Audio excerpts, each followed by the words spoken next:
परमात्मा की इच्छा। जून का महीना था। तापमान 40 को पार कर चुका था। गर्मी से बचने का एक तरीका ये था कि एयर कंडीशन कमरे में ही ठहरा जाए। इससे बेहतर तरीका ये था कि 1 घंटे स्विमिंग पूल में गुजारे, जिससे शाम तक ठंडक का एहसास रहे। हालांकि दिन में सोने के बाद बीरबल को बड़ा आलस आ रहा था, लेकिन उस बेतहाशा गर्मी भरी शाम को वो किसी तरह घर से निकल पड़ा और बरगद पेड़ के नीचे खड़ा अपने घोड़े तक पहुंचा। मौसम गर्म और शांत था। हवा नाम का भी नहीं थी। एक पत्ता तक नहीं हिल रहा था। आसमान एकदम साफ था।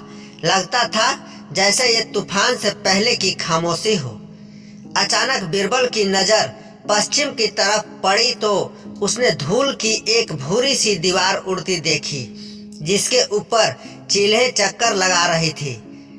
साल के इन दिनों में आंधियां आना एक आम बात थी। जबरदस्त आंधियां आती थी और पेड़ों और बिजली के खंभों को जड़ से उखाड़ फेंकती थी और जाते जाते भी धूल की तहों के रूप में अपने निशान छोड़ जाती थी।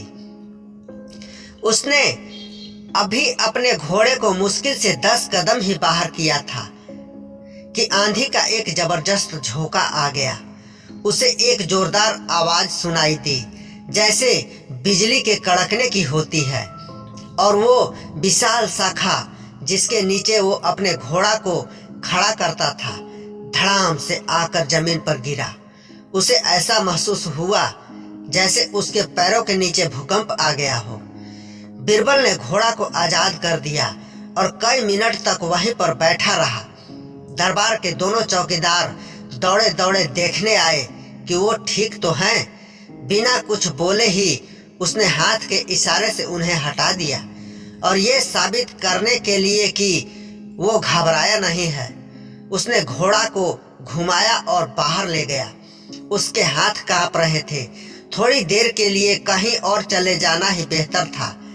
तूफान जितनी तेजी से आया था उतनी ही तेजी से चला गया। पेड़ों की शाखाएं सड़कों पर बिखरी पड़ी थी। आगरा रोड पर एक ऑटो रिक्शा पलट गया था और उसके इर्द गिर्द लोग इकट्ठा हो गए थे, ये जानने के लिए कि ड्राइवर बचा नहीं। बीरबल ने घोड़े की स्पीड कम की, लेकिन फिर इरादा बदल दिया। जब तक वो महल के फुलवारी तक पहुंचा, ठंडी सुंदर हवा चल रही थी। 1 घंटे तक वह फुलवारी में अकेला ही था। जब दूसरे सदस्य और उनके बच्चे आना शुरू हो गए तो वो फुलवारी से निकलकर किनारे पड़ी एक कुर्सी पर बैठ गया। उसने अपना चेहरा तौलिए से ढक लिया और तूफान से हुए विनाश के बारे में सोचने लगा। वो बाल बाल बचा था। जहाँ फुलवारी के किनारे कुर्सी पर पसरा होने के बजाय वो कुचली हुई खोपड़ी और जिस्म की सारी टूटी हड्डियों के साथ किसी अस्पताल के मुर्दा खाने में भी हो सकता था। लेकिन वो जिस ढंग से बचा था वो और भी ज्यादा सोच में डालने वाला था। उसे एक दिन भी ऐसा याद नहीं था जब उसकी घोड़ा को दौड़ाने के लिए कम से कम 4 बार लगाम ना खींचना पड़ा हो, लेकिन आज वो एक ही बार लगाम खींचने पर दौड़ गया था। कुछ सेकंड की भी देरी होती तो वो और वो घोड़ा दोनों कुचल गए होते।